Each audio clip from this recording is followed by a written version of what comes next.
many large cities in the UK, Nottingham has a vibrant drinking culture. In 1 square mile of this city centre, there are 356 alcohol licensed premises within easy staggering distance of the Old Market Square. Studies have shown that binge drinking has gradually increased over the last decade, but not everyone agrees on what it is. The binge drinking problem in Nottingham is very much evident. You only have to go out on a Friday, Saturday night. But we've got to be careful when we talk about binge drinking in Nottingham, not to just encompass what we class as... If I mention binge drinking, certainly when I'm lecturing, what we talk about is young women 18 to 25. They're the binge drinkers. They're the people you see on Nottingham on a Friday, Saturday night, spread eagle on the pavement. That's what the public think binge drinking is. But actually binge drinking, most of binge drinking, in my opinion, comes from people drinking wine at home. It's a different angle, but it's just what I pick up from my friends, family, and also the people that I talk with as well. There's a lot of drinking going sat at home in front of the telly with a bottle of wine. It's an idea that people are drinking vast amounts over a short period of time. I think that's what we're talking about when we talk about binge drinking. And it's also somehow connected to public drunkenness. So it's drunkenness on view in the public domain. The reason over the last decade or so that it's been subject to a lot of media attention is because of that issue. It's been played out in city centres across the country. I think Department of Health and those interested in or concerned about alcohol consumption view it rather differently, and that's where there's been some discrepancies and big debates about what exactly is binge drinking. Yeah, I'm not 100% sure, I don't know what it is. Basically people that can't stand up and walk, which seems to be more girls than guys. It feels like I've only been here, I've been in Nottingham for 3 weeks, and it seems like we're very big on the like the hens and the stag nights. It's wedding season. Yeah, wedding season. So like when that's on, there seems to be a lot of like binge drink like promotions at other places to sort of promote that and binge drink that. So, yeah. Generally, girls are worse than guys though. Like you'll see girls in their heels and they can't stand up, and like regularly girls fall over there and stuff, you know. Here are the official government guidelines: 3 to 4 units of alcohol for men and 2 to 3 units of alcohol for women. So if you double that in a single session, you are considered a binge drinker. How much did you drink? About half a crate. Yes. About half a crate, about 12 bottles. Between us. So that's 4 each? 4 each. 4 each, but that's not a lot, is it? So how many units are in a drink? A glass of wine equals 2 units. A pint of beer equals 3 units. And a single shot of spirit is 1 unit. Drinks are more expensive at pubs and clubs, so people prefer to pre-drink before they go out. And some say that even increasing alcohol prices will only make pre-drinking more appealing. It's definitely cheaper. If we do not pre-drink, we will end up spending £100–150 when we go out. We pre-drink, we can spend £15 just before we go out, and then we go out, we're like this, yeah, let's go! And it's fine, everyone's having a good night. Whereas if we don't pre-drink, we walk out like this. Yeah.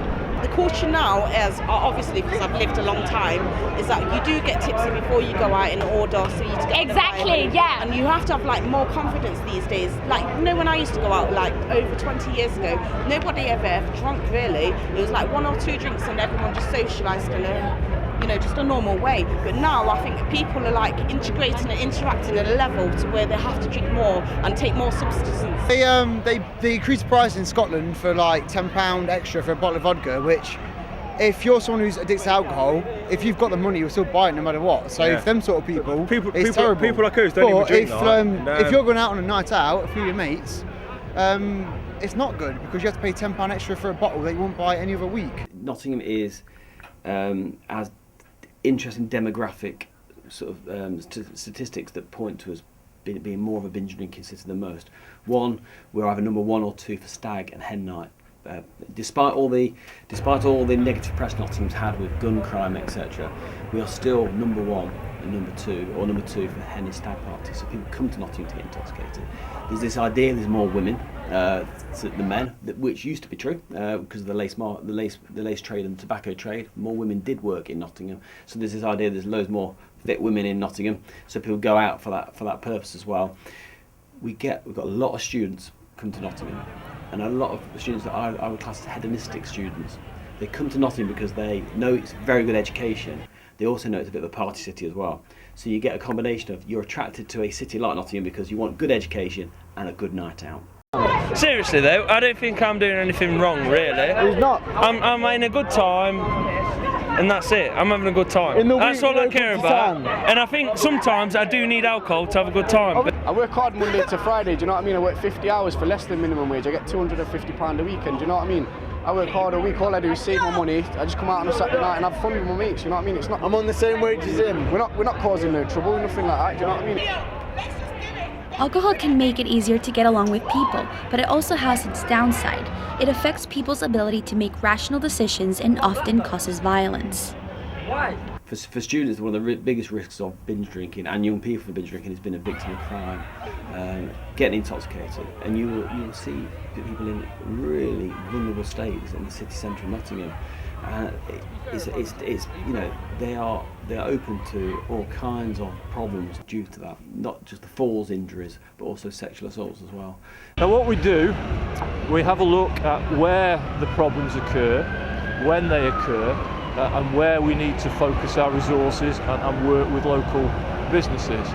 Now, particularly early in the evening, people are less drunk and perhaps more responsive to words of advice. So if there's a minor incident early in the evening, we're able to give them a notice to leave the city, and providing they comply with that, there's no further action taken. If the behaviour is such that they need arrest, then we will make those arrests. We do have a considerable number of officers who will make anything up to 40 or 50 arrests on a busy Saturday night, and if that needs to happen, we will make those arrests. We have public order offences like drunken disorderly conduct, threatening behaviour, and obviously if there is an assault or criminal damage, people are arrested for those offences.